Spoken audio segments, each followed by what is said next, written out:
Brahmasri doctor Madugula నాగఫణి శర్మ గారిని తమ ఆశీ ప్రసంగం ఇవ్వవలసిందిగా కోరుతున్నాను. శ్రీ మహాగణాధిపతయే నమః. ఐం మహాసరస్వత్యై నమః. శ్రీ గురుభ్యో నమః. లక్ష్మీం తనోతు నితరాం ఇతరానపేక్షం అంఘ్రిద్వయం నిగమశాఖిశిఖాప్రవాళం హైరంబమంబురుహడంబరచౌర్యనిఘ్నం విఘ్నాద్రిభేదశతధారధురంధరం నః. చాలా అద్భుతమైనటువంటి సన్నివేశం ఇవాళ. ఆచార్య వందనం. ఏ సంస్కృతిని మనము మరచిపోతున్నామో పాశ్చాత్య ప్రభావము వలన, అనేక కారణాల వలన ఏవైతే అతి ప్రాచీనంగా మనకు ఉన్నవే ఇవన్నీ కూడా, వాటిని మనం ఇవాళ పోగొట్టుకుంటున్నాం. వాటిని పోగొట్టుకోకుండా మళ్ళీ నిలుపుకోవటం. ఇవాళ నాకు అన్నింటికన్నా చాలా గొప్పగా నచ్చింది ఏమిటంటే, విద్యార్థులు అందరినీ కింద కూర్చోబెట్టారు. చాలా గొప్ప నిర్ణయం ఇది. విద్యార్థులు కిందనే కూర్చోవాలి. కుర్చీలు వచ్చాక మనకు చదువులు తగ్గిపోయి సుఖాలు పెరిగాయి. అంటే విద్యార్థి చేత్ సుఖం త్యజేత్ అన్నాడు. నువ్వు నిజంగా విద్యను కోరేటట్లయితే, విద్యా అర్థి సవర్ణ దీర్ఘ సంధి, అంటే విద్యను కోరినట్లయితే సుఖము వదిలేయి. ఎంత బాగా చెప్పారు చూడండి. సుఖార్థి చేత్ త్యజేత్ విద్యాం. ఒకవేళ నీకు సుఖం కావాలంటే విద్యను వదిలిపెట్టు. అంటే విద్యను నువ్వు వదిలిపెట్టేదేమి లేదు, అదే నిన్ను వదిలిపెడుతుంది. నువ్వెప్పుడైతే సుఖం కావాలని కోరుతావో, ఏసీ గది ఉండాలి, చక్కగా హాయిగా నాకు అన్నీ అందుబాటులో ఉండాలి, ఆనుకోవాలి, అన్నీ ఉన్నాయనుకోండి, అన్నీ బాగుంటే నిద్ర వస్తుంది, చదువేమొస్తుంది. అందుకని ఈ నియమాలన్నీ పెట్టారు. ఇప్పుడు పిల్లలు కింద కూర్చుంటే ఏమిటి, కుర్చీలో కూర్చుంటే తప్పేమిటి? నిజంగా ఏమి తప్ప? నష్టం ఏమిటో చెప్తాను. ఇప్పుడు పిల్లల్ని నేను ఒక 90 డిగ్రీల్లో ఇలా కూర్చోండి, అందరూ కూడా ఇలా వంగిపోవద్దు, ఇట్లా కూర్చోండి అందరూ. నా చెయ్యి ఎలా ఉంది, ఇట్లా కూర్చోవాలి. అందరినీ, పెద్దవాళ్ళని కూడా కోరుతున్నా నేను. మనం ముందు ఆసన శుద్ధి దేనికైనా ఇలా వంగిపోతుంటాం, ఇలా కూర్చోవాలి చక్కగా. అంటే మనకు ఆనుకోవడానికి అవసరము లేకుండానే ఇలా కూర్చోవాలి. ఇది ఆసన శుద్ధి అన్నారు. దీనివల్ల ఏమవుతుందో చెప్తాను. ఇలా కూర్చోవటం వల్ల జ్ఞానము మనకు ఈ మెడిల్లా అబ్లాంగేట్, దీన్ని ఏమన్నారు, వెన్నుపాము అన్నారు. ఈ వెనకల ఈ వెన్నుపాము అన్నదాన్నే కుండలిని శక్తి అన్నారు. ఈ కుండలిని శక్తి ఇక్కడ చుట్టుకొని ఉంటుంది ప్రతి మనిషికి కూడా. ఇది ఊర్ధ్వముఖంగా ప్రయాణం చేస్తే ఆ మనిషికి జ్ఞానము వికాసము కలుగుతుంది. ఈ జ్ఞానము వికాసం ఎప్పుడైతే వచ్చిందో, మీరు ఏం చదివితే అది మీకు ఒక్కసారి ఫోటో తీసినట్లుగా, ఫోటోగ్రాఫిక్ మెమరీ అంటారు.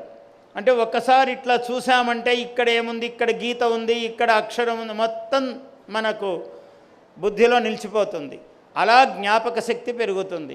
జ్ఞాపక శక్తి పెరిగితే ఇంకా రాని చదువేముంది, ఇలా చూసి పుస్తకాలు పక్కకు పడేస్తూ ఉండొచ్చు, మొత్తం ఇక్కడ ఉండిపోతుంది. పుస్తకం అవసరం లేదు, అంతా మస్తకమే అవుతుంది. అప్పుడు అటువంటి శక్తి వస్తుంది పిల్లలకి. ఇప్పుడు ఇట్లా కూర్చున్నందుకు మీకు ఒక మంత్రం చెప్తాను. ఇది అందరూ పలకవచ్చు. మంత్రం అనేది ఏ ఒక్కరికో కాదు, ప్రతి మనిషి పుట్టినవాడికి. పూర్వకాలం మన గురువులందరూ విద్యలు ఎలా చెప్పారంటే, మనిషైన ప్రతివాడికి చెప్పారు. ఈ దేశం వాళ్ళు, ఆ దేశం వాళ్ళు, ఇలా ఉన్నవాళ్ళు, అలా ఉన్నవాళ్ళని చెప్పలేదు మన వాళ్ళు. ఏది చెప్పినా విశ్వమానవ కళ్యాణం కోసమే చెప్పారు. ప్రతి మనిషి అయిన వాడికి చెప్పాడు. అటువంటిది ఇది విద్య. అందుకని అందరూ పలకండి. ఒక్కసారి నేను ఒక మంత్రం చెప్తున్నాను. మీలో ఒక్కొక్కరిలో ఒక్కటో రెండో మహాప్రతిభలు ఉన్నాయి. మీకు తెలియదు, అది ఏదో పెద్దవాళ్ళకు కూడా తెలియదు. కానీ ఆ ఉన్న ప్రతిభకు చాలా గౌరవము ఏర్పడి, అది ప్రకాశానికి వచ్చి, దానికి ఒక వెలుగొచ్చి గొప్ప స్థానానికి వచ్చేటట్లు ఈ మంత్రం ఉపయోగపడుతుంది. మీకు ఈ నాడీ మండలాన్ని కదిలిస్తుంది అది. అలా ఇప్పుడు చక్కగా కూర్చున్నారు కదా అందరూ ఇలా ఉండొద్దు, ఇలా ఉండాలి. కొంచెం కూడా ఇట్లా వంగొద్దు. మామూలుగానే ఆసనం అలా కూర్చోవాలి. మనం ఎందుకు వంగాలి? ఏమన్నా 70 ఏళ్ళు ఉన్నాయా మనకు? 70 ఏళ్ళ వాడు కూడా అలా కూర్చోరు. 80, 90 ఏళ్ళ వాళ్ళు, 120 సంవత్సరాల వాళ్ళు ఇలా కూర్చుంటున్నారు. మన దేశం గొప్పతనం అది. అందువల్ల మనం ఇంకా 10, 12, 15 చిన్న వయస్సులో ఉన్నాం కాబట్టి ఇట్లా చక్కగా కూర్చున్నారు కదా. ఓం బాగా బొడ్డులో నుంచి రావాలి పదము. ఓం అని పైకి ఇక్కడ పలకరాదు. ఓం గం గణాధి పతయే నమః కలమంజుల వాగనుమిత గళపంజర గతశుకగ్రహ ఔత్కంఠ్యాత్ అంబ రదనాంబరం తే బింబఫలం శంబరారిణా న్యస్తం. ఇది చాలా అద్భుతమైన మంత్రము. అంటే దీనికి మీకు ఇప్పుడు అర్థం చెబితే పెద్దగా దానివల్ల ప్రయోజనం ఉండదు మీ వయస్సుకు, పెద్దవాళ్ళకైతే అర్థమవుతుంది. ఏమిటంటే ఇది కంచిలో ఒక మహానుభావుడు, ఒక పసిపిల్లవాడు, ఆయన మహానుభావుడు కాకముందు మీలాగా చిన్న పిల్లవాడైతే ఆ పిల్లవాడికి మాటలు రావు, మూగవాడైతే ఏముంది లేరా వీడు మూగవాడు అని అందరూ పాపం అగౌరవం చేస్తుంటే జగన్మాత కామాక్షిదేవి కదా కంచిలో ఆ పిల్లవాడు ఒకనాడు దుఃఖంతో మధ్యాహ్నం 11 గంటలప్పుడు అక్కడ కూర్చుని కళ్ళనీళ్లు కారుస్తూ ఉన్నాడు. అమ్మా ఏమిటి నాకే పరిస్థితి, నన్ను ఎందుకు ఇలా పుట్టించావు, ఎవరూ గౌరవించటం లేదు, ఎవరూ ప్రేమించటం లేదు అని దుఃఖపడుతున్నాడు పిల్లవాడు. అమ్మవారికి మహానైవేద్యం పెట్టి తాంబూలం సమర్పయామి అన్నారు, తాంబూలం ఇచ్చారు. అయ్యి అర్చకులు తలుపులు వేసుకుని వెళ్ళిపోతూ ఉన్నారు. కానీ మహా ఆలయం అంతా తీసే ఉంది, గర్భాలయానికి తలుపులు వేశారు. కానీ అమ్మవారు ఏం చేసింది, ఆ తాంబూలము నములుతూ తిరుగుతూ ఉంది ఆలయంలో. తిరుగుతూ ఉంటే ఈ పిల్లవాడు కూర్చుని దుఃఖిస్తూ ఉన్నాడు, కళ్ళనీళ్లు కారుస్తూ. అయ్యో ఎవరి పిల్లవాడు పసిపిల్లవాడిలా ఏడుస్తున్నాడే అని మామూలు మాతలకే తల్లులకే దయగలుగుతుంది పిల్లల్ని చూస్తే. ఆమె జగన్మాత, జగత్తుకే తల్లి ఆమె మనస్సు కరిగిపోయింది. అయ్యో ఈ పిల్లవాడు ఇట్లా దుఃఖిస్తున్నాడు అని తాను నములుతున్న తాంబూలాన్ని కొంచెం ఇలా తీసి పిల్లవాడి నాలుక మీద ఇలా పెట్టింది. మామూలుగా తల్లులు అప్పుడప్పుడు చేస్తుంటారు కదా, అమ్మ తాంబూలం వేసుకుంటే పిల్లలు వెంటబడుతుంటారు, నాకు కూడా కొంచెం ఇవ్వు అని. అలా భోంచేస్తే కొంచెం నమిలి మెత్తగా మీరు నమిలి తినలేరని అమ్మ ఇలా తీసి ఇస్తుంది. అట్లా అమ్మ ఇచ్చింది. ఇస్తే ఆ పిల్లవాడు ఇట్లా అమ్మవారిని చూడగానే వాక్కు వచ్చేసింది. ఆ వాక్కు మాటలు రావటం మామూలు మాటలు కాదు. అమ్మవారి పాదాలను చూసి 100 శ్లోకాలు చెప్పాడు. పాదారవింద శతకం అంటే మంత్రములు, అవి శ్లోకాలు కావు. అలా పాదాలు చూస్తూనే 100 చెప్పాడు ఆశువుగా. అట్లా అమ్మవారి యొక్క వైభవాన్ని వర్ణించాడు 100 శ్లోకాలతో. అమ్మవారి చిరునవ్వును, పెదవులను వర్ణించాడు మందస్మిత శతకం 100. అమ్మవారి చూపులు, కన్నులను వర్ణించాడు కటాక్ష శతకం, అమ్మవారి చూపులు. అమ్మవారి వైభవాన్ని వర్ణించాడు, పాండిత్యము వర్ణించాడు. ఇలా 500 శ్లోకాలు ఆశువుగా చెప్పాడు. ఆయన తర్వాత ఆ కంచి పీఠానికి జగద్గురువు అయ్యాడు మహానుభావుడు. దీనిని మూక పంచశతి అంటారు సంస్కృతంలో. మూక అంటే మూగవాడు అని. మూగవాడు చెప్పిన 500 శ్లోకములు పంచశతి.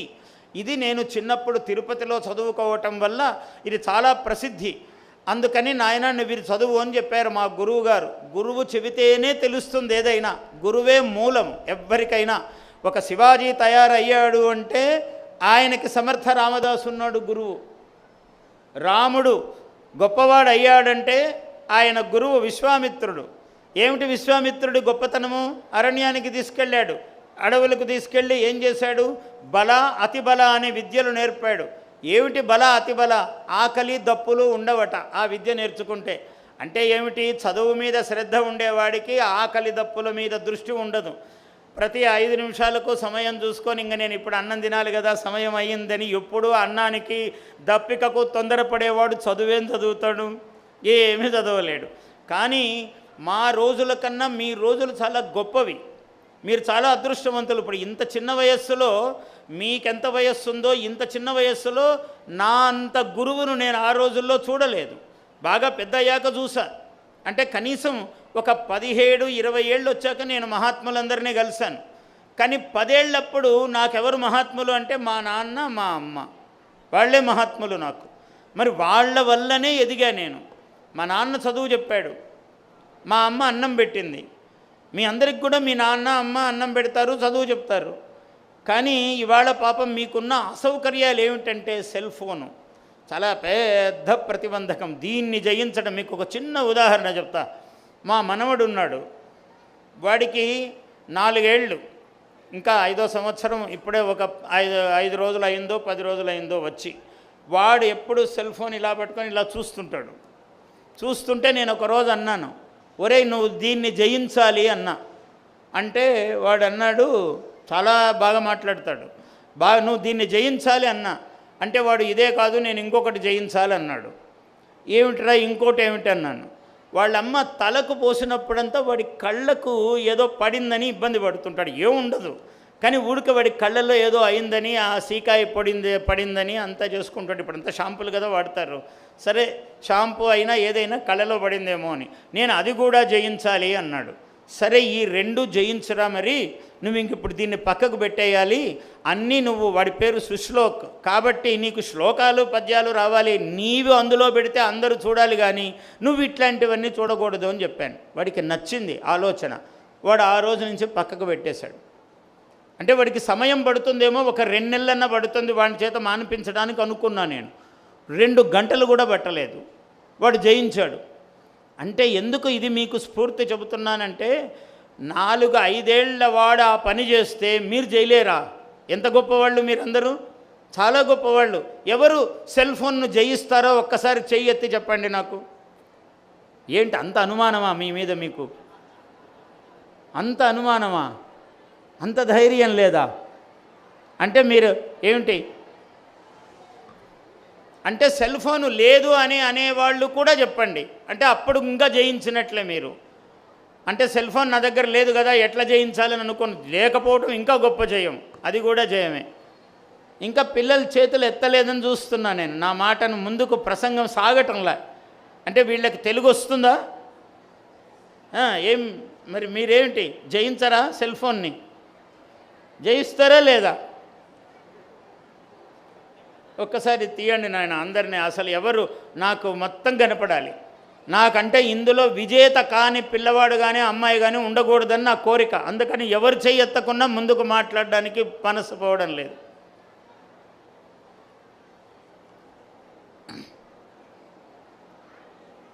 సరే, కష్టపడ్డ మొత్తానికి అందరి చేతులు దించండి. జయోస్తు మీ అందరికి. మీరందరూ విజేతలే ఇప్పటి నుంచి కూడా.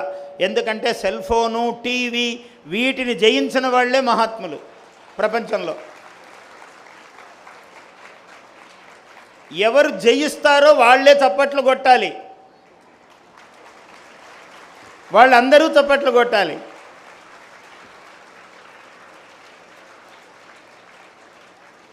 ఈ ఆచార్య వందనం అనే ఈ కార్యక్రమములో అసలు పిల్లలే మీరే విజేతలు, మీరే ఆచార్యులు. ఎందుకంటే మీ పక్క పిల్లలందరికీ మీరే పెద్ద ఆచార్యులు అవుతారు. ఆచార్యుడు అంటే ఏదో నాలాగా ఇట్లా ఉండి కండువా వేసుకొని ఇలా ఉండక్కర్లా, మీరందరూ ఆచార్యులే. ఎందుకంటే ఆచార్య పూర్వరూపం అంతేవాస్యుత్తర రూపం విద్యా సంధి ప్రవచనగం సంధానం అన్నాడు ఉపనిషత్తులో.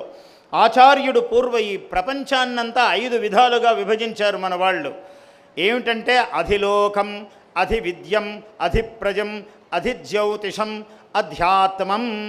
ఇవి 5 విధాలుగా ఈ ప్రపంచాన్ని విభజించారు జ్ఞానులు మన వాళ్ళంతా.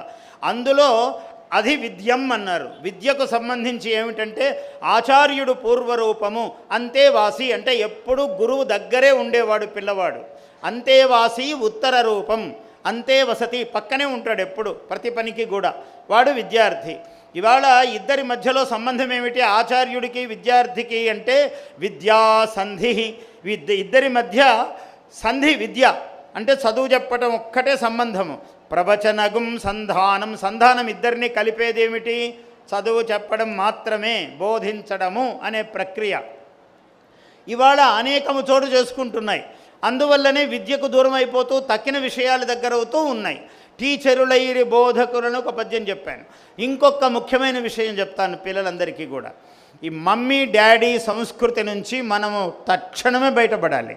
దౌర్భాగ్యమైనటువంటి మాటలు, ఏమి కర్మ మనకు. అమ్మా అంటే అమృతం ఉంది అందులో, మమ్మీ అంటే ఏముంది అందులో? ఏమి ప్రమాదకరమైన మాట. మమ్మీ అని దేన్ని అంటారు మీకు అందరికీ తెలుసా? నేనైతే పలకడానికి కూడా ఇష్టం లేదు నాకు. అదేదో చెప్పాలి కాబట్టి చెప్పాను మీకు. మమ్మీ అంటే అది ఇక్కడ అమృతం ఉంటే అక్కడ ఆ తీసేయాలి, మృతం అది మమ్మీ అంటే. కాబట్టి అది తీసేయాలి.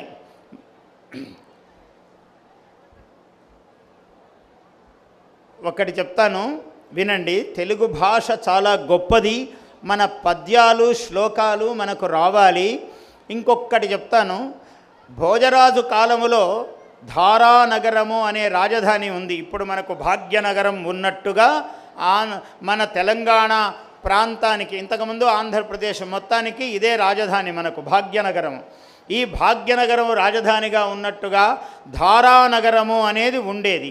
ఒకసారి ఇలా ఈ నా ఎదురుగా కూర్చున్న అమ్మాయిలాగా ఒక చిన్న అమ్మాయి ఒక ఇది పట్టుకొని, ఒక తాటియాకు పట్టుకొని పాఠశాలకు వెళుతోంది. పాఠశాలకు వెళుతూ ఉంటే ఆ అమ్మాయిని అడిగాడు కాళిదాసు. కాళిదాసు పేరు విన్నారా మీరు ఎవరైనా? పిల్లలు విన్నవాళ్ళు చేయొద్దండి. బాగానే చాలామందికే తెలుసు, కొంతమందికి తెలియదు. కాళిదాసు అనే ఆయన చాలా గొప్ప కవి. ఇప్పుడు నేనెట్లా ఆశువుగా పద్యాలు చెబుతానో మీకు నేను కనపడుతున్నాను కాబట్టి నాలాగా అన్నాను. ఆయనలాగా ఎవరిని అనడానికి వీల్లేదు, అంత గొప్ప కవి ఆయన.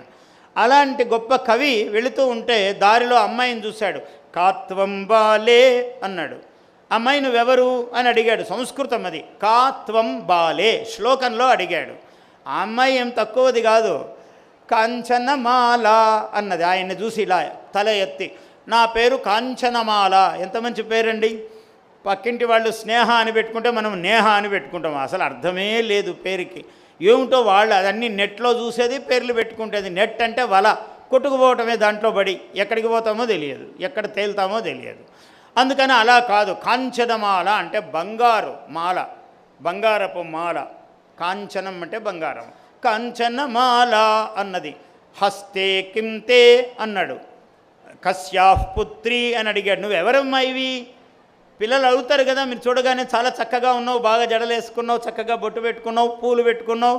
ఇప్పుడు పూలు పెట్టుకోరాదు, జడేసుకోరాదు, తల దూకోరాదు, దయ్యాల్లాగా విరబోసుకోవాలి. వాళ్ళే గొప్పవాళ్ళు. అలా కాదు కదా మరి. మన సంస్కృతి ఏమిటి? గొప్పది. అందుకని చక్కగా జడలేసుకున్నావు అమ్మాయి. మీ అమ్మ వాళ్ళు ఎవరు? నువ్వెవరమ్మా ఇవి అని అడిగాడు.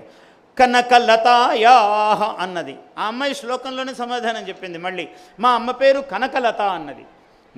ఈ అమ్మాయి పేరు కాంచనమాల, వాళ్ళ అమ్మ పేరు కనకలత. మళ్ళీ బంగారు తీగ వాళ్ళ అమ్మ పేరు. ఎంత బాగుందో చూడండి. కనకలతాయాహ హస్తే కింతే, నీ చేతిలో ఏదో పట్టుకున్నావే అన్నాడు. తాళీపత్రం, తాళీపత్రం తాళపత్రము, తాటి ఆకు పట్టుకున్నాను అన్నది. కావారేఖ, ఏదో రాసావే, ఏదో గీసావు అందులో అంటే కఖ గఘ అన్నది అమ్మాయి. కాత్వం బాలే కాంచనమాల కశ్యాః పుత్రి కనకలతాయా హస్తే కిం తే తాళీపత్రం కావారేఖ కఖ గఘ. అంత బాగా చెప్పింది.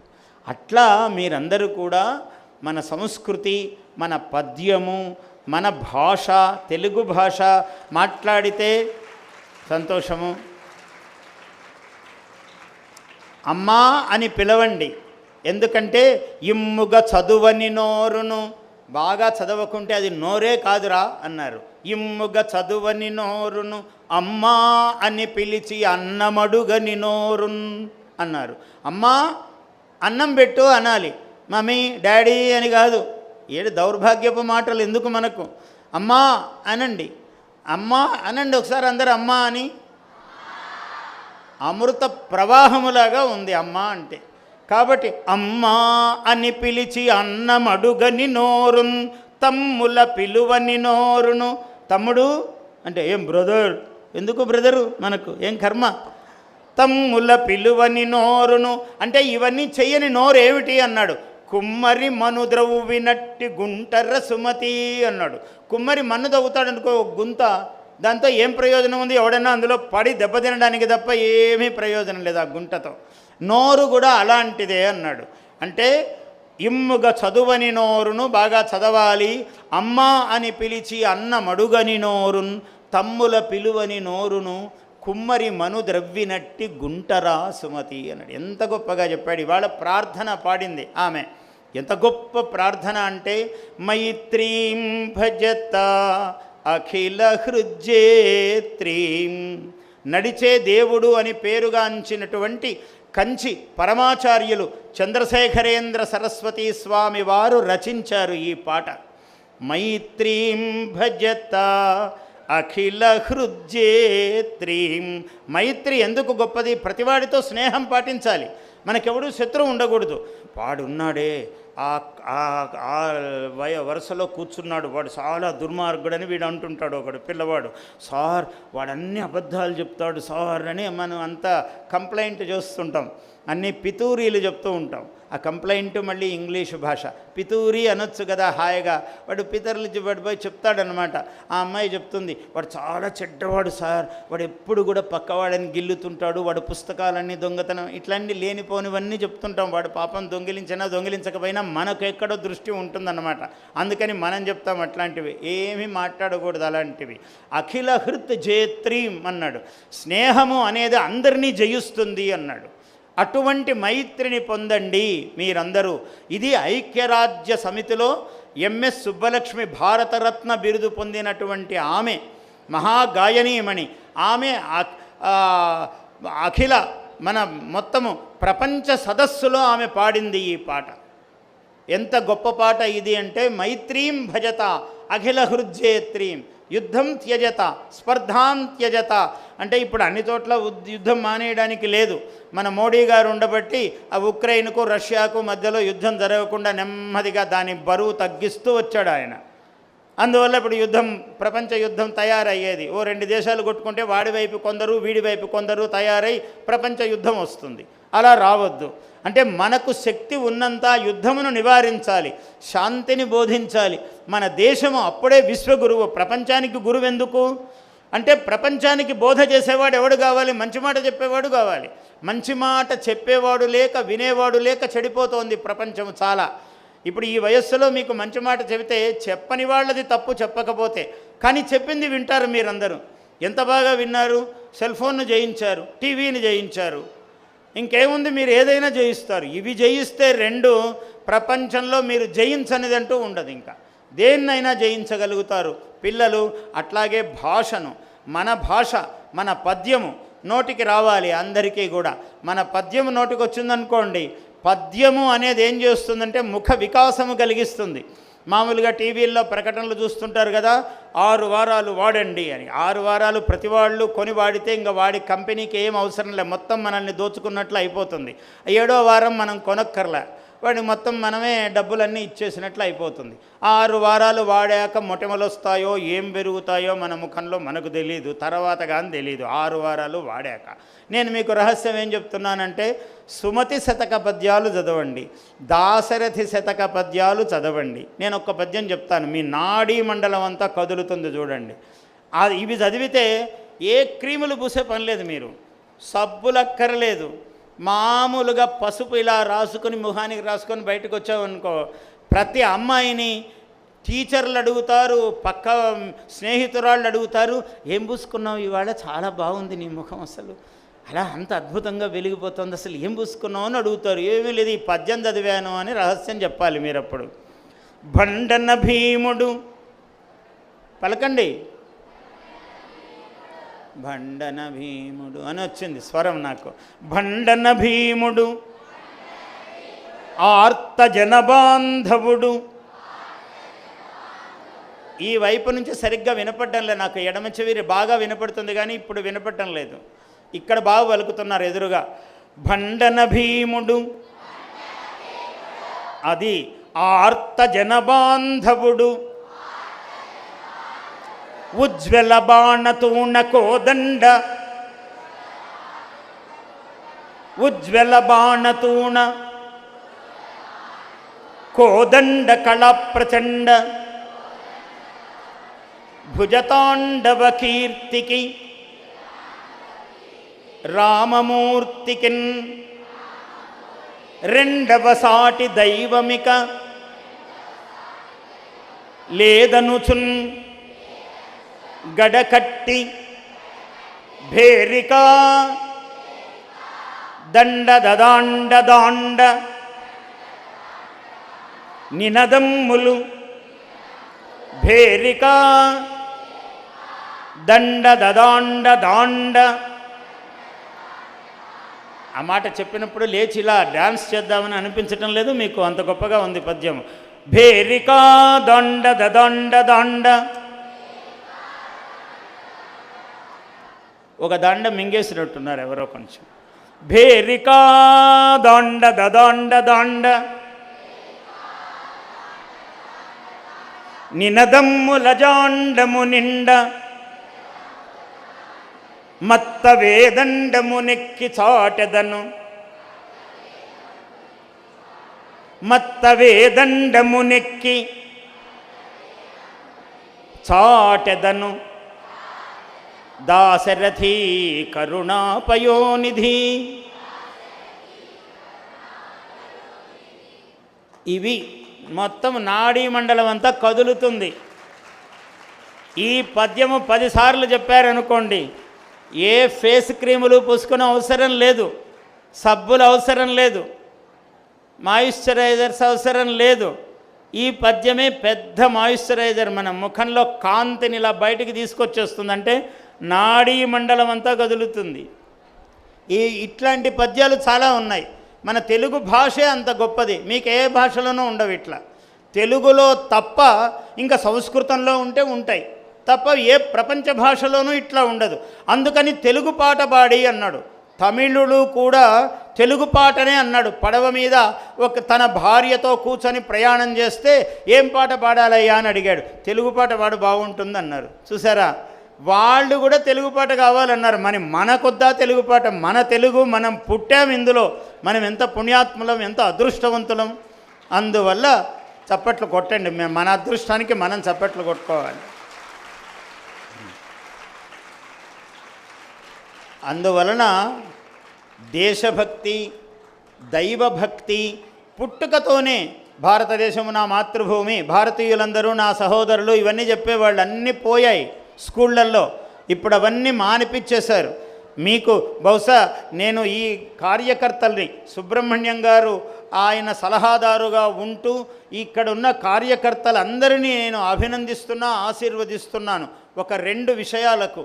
ఏమిటంటే ఇక్కడ పెట్టిన 6 విషయాలు: అసతోమా సద్గమయ, తమసోమా జ్యోతిర్గమయ, మృత్యోర్మా అమృతంగమయ. చాలా గొప్ప మాటలు ఇవి. ఏమిటి, జీవితం అంతా సరిపోతుంది ఇవి తెలుసుకుంటే, అంత గొప్ప మాటలు ఇవి. అసతోమా, అసత్ అంటే చెడు నుంచి మంచికి నడిపించు. అసతః మా, నన్ను సత్గమయ, మంచి వైపు నడిపించు. అసతో మా అసత్గమయ. తమసో మా, తమసః చీకటి నుంచి, మా నన్ను జ్యోతిర్గమయ వెలుగు వైపుకు నడిపించు, తీసుకువెళ్ళు నువ్వు. దీనికి గురువే ఆధారము. ఆచార్య పూర్వరూపం, ఆచార్యుడే మూలము. మీ తరగతి గదిలో ఏ అధ్యాపకురాలు మహాత్మురాలు ఉంటారో ఆమె సరస్వతి మీ పాలిట. ఎందుకంటే ఆమె అనుగ్రహంతోనే జీవితమంతా మీరు పైకెక్కాలి, మెట్లెక్కాలి, సోపానాలు క్రమించాలి. మనం చూశారు కదా ఇంతవరకు ఎంత బాగా చేశారు. ఆ పిల్లలందరి చేత నేను సుబ్రహ్మణ్యం గారిని మళ్ళీ అభినందిస్తున్నాను. ఆ అధ్యాపకురాళ్ళు, నృత్య దర్శకులు, కొరియోగ్రఫీ అంటారు కదా, ఇంగ్లీష్ మాట ఎందుకు, నృత్య దర్శకులు అనండి, హాయిగా ఉంటుంది. అందువల్ల ఆ నృత్య దర్శకీమణులు లేదా దర్శకులు ఎవరున్నారో, ఆ పాటల రచయితలు, సంగీతము కూర్చిన వాళ్ళు, ఆ పిల్లలకు అభ్యాసము చేయించిన వాళ్ళు, నేను దాదాపు గంట పైగా అన్నీ చూశాను. ఇవాళ నన్ను అడిగారు సుబ్రహ్మణ్యం గారు మధ్యలో, మీరేమన్నా త్వరగా వెళ్ళాలంటే ఇప్పుడే మొదలు పెడతాము, లేకుంటే ఇంకో పావుగంట ఉన్నది అని. నేను మొత్తం చూడడానికే వచ్చా. ఎందుకంటే అక్కడ కూర్చునే అవకాశం తక్కువగా వస్తుంది నాకు. చాలా గొప్ప అవకాశం. మీలాగా పిల్లలు అన్నీ చేస్తూ ఉంటే చూడటం మాకు చాలా ఉత్సాహం. మేము చేయడం కన్నా మీరు చేస్తే చూడటం ఇష్టం. నేను మీలాగా నృత్యం చేయలేను కదా సభలో వచ్చి, మీరు చేస్తారు. మీరు చేస్తే చూడడం నాకు ఎంత సంతోషం. అందువల్ల ఈ దర్శకత్వము కూర్చిన, సంగీతము కూర్చిన ఈ పాఠశాలల వాళ్ళు, నేను అందుకే వేదిక మీద ఉన్నటువంటి మన రామేశ్వర రెడ్డి గారు, ఆంజనేయులు గారు, అలాగే కోటమరాజు గారు, శ్రీకాంత్ రెడ్డి గారు, తర్వాత విక్రమసింహం అన్నారు, ఆయన లెక్కల విక్రమసింహం, ఆయన చార్టెడ్ అకౌంటెంట్ అన్నారు. అక్కడ వీళ్ళందరినీ కూడా నేను ఆశీర్వదిస్తూ చెప్తున్నాను. అంటే ఇంత మంచి కార్యక్రమాలు చేయించటము, శిష్యులకు రోజు మా అమ్మకు నేను నమస్కారం చేస్తాను. మా అమ్మ చాలా పెద్ద వయస్సు, కానీ 60 ఏళ్ళ ఆమెలాగా ఉంటుంది. మా అమ్మకు రోజు నేను నా తల పాదాలకు తాకించి నమస్కారం చేస్తాను. మీ తల్లిదండ్రులకు అలా చేయాలి రోజు. అలాగే తల్లిదండ్రులతో సమానము అధ్యాపకుడు.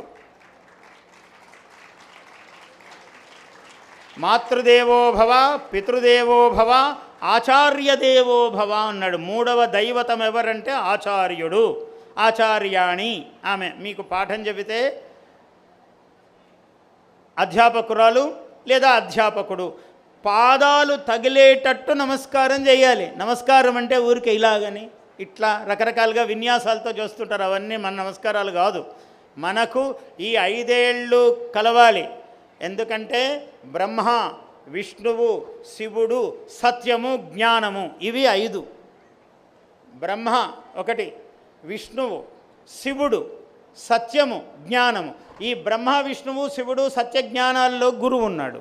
ఈ 5 గురువు ఉన్నాడు. అందువల్ల నమస్కారము ఇలా చేయాలి మామూలుగా.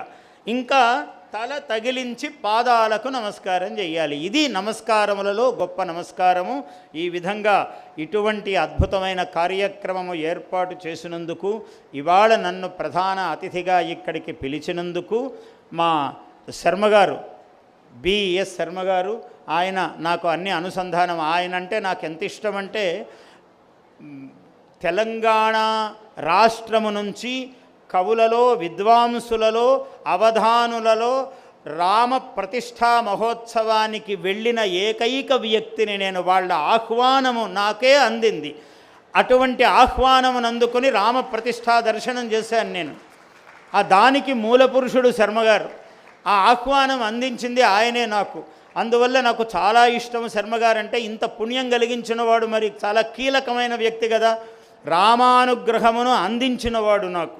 ఎంత పుణ్యం చేసుకోవాలి. అక్కడ ప్రధానమైన చోట తీసుకెళ్ళి కూర్చోబెట్టారు.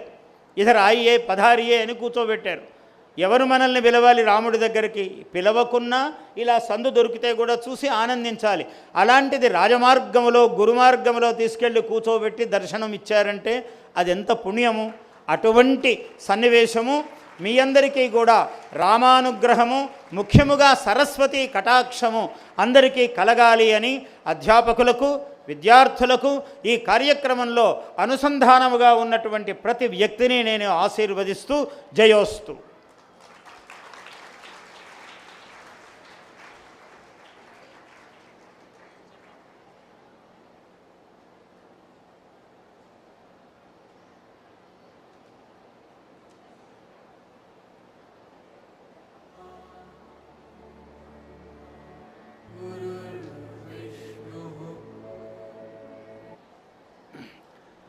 అన్నీ చెప్పినా కూడా ఆమె ఒక కోరిక కోరారు, మా పిల్లల మీద ఒక పద్యం చెప్పండి అని. అంటే మీ అందరి మీద ఎంత, ఇది చాలా గొప్ప సన్నివేశం. నాకు లోపల ఉంటుంది నిజానికి, కానీ సమయం 30 నిమిషాలు అన్నారు. సరిగ్గా 30 నిమిషాలకు 1 నిమిషం తక్కువగా నేను కూర్చున్నాను, 29 నిమిషాలకే. సరే, ఈ 1 నిమిషం దానికి పూర్తి అవుతుంది.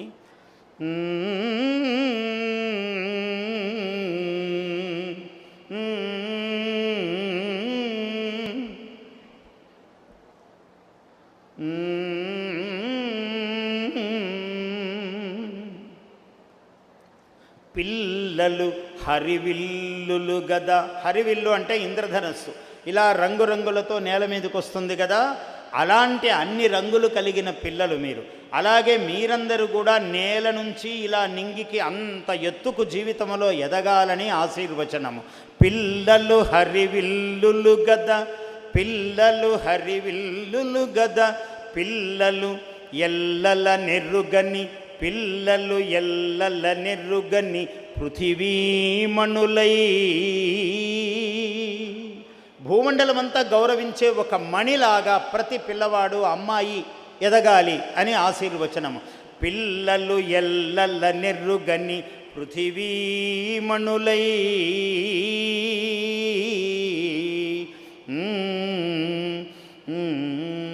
పిల్లలు పిల్లలు పిల్లలు చల్లని శారద కల్లిన జడలై వెలుగుట. పిల్లలందరూ కూడా శారదాదేవికి సరస్వతీదేవికి అల్లిన చల్లగా అల్లినటువంటి జడలలాగా మీరందరూ కూడా వెలుగొందాలి అని ఆశీర్వదిస్తున్నాను. పిల్లలు అల్లన శారద కల్లిన జడలై వెలుగుత, అల్లిన జడలై వెలుగుత. అలికుళ రవళిన్. ఒక జడ అల్లితే దాంట్లో పువ్వులు ఉంటే తుమ్మెదలన్నీ చుట్టూ వచ్చి వాలుతుంటాయి. అంటే ఈ లోకంలో ఉన్న అందరూ కూడా మీ విద్యకు ఆకర్షితులై అందరూ అమ్మవారి జడలు లాగా మీరు వెలుగుతుంటే పిల్లలు అందరూ ఆకర్షితులై మీ చుట్టూ చేరాలి ప్రపంచమంతా అని నేను మిమ్మల్ని ఆశీర్వదిస్తూ ఉన్నాను. పిల్లలు హరివిల్లులు గద, పిల్లలు ఎల్లలు ఎరుగని పృథివీమణులై. పిల్లలు శారద జడలై అల్లిన, పిల్లలు శారద జడలై అల్లిన, పిల్లలు అల్లన పిల్లలు అల్లన శారద కల్లిన జడలై, శారద కల్లిన జడలై వెలుగుత, అల్లిన జడలై వెలుగుత. అలికుళరవళిన్. అళికులములు అంటే తుమ్మెదలు. లోకంలో ఉన్న వాళ్ళందరూ తుమ్మెదలై మీరు జడలై పువ్వులతో అలంకరింపబడినటువంటి జడలు పిల్లలు మీ చుట్టూ లోకమంతా ఆకర్షింపబడి అంత ఉన్నత స్థితిని మీరందరూ పొందాలి అని జయోస్తు ఆశీర్వచనం.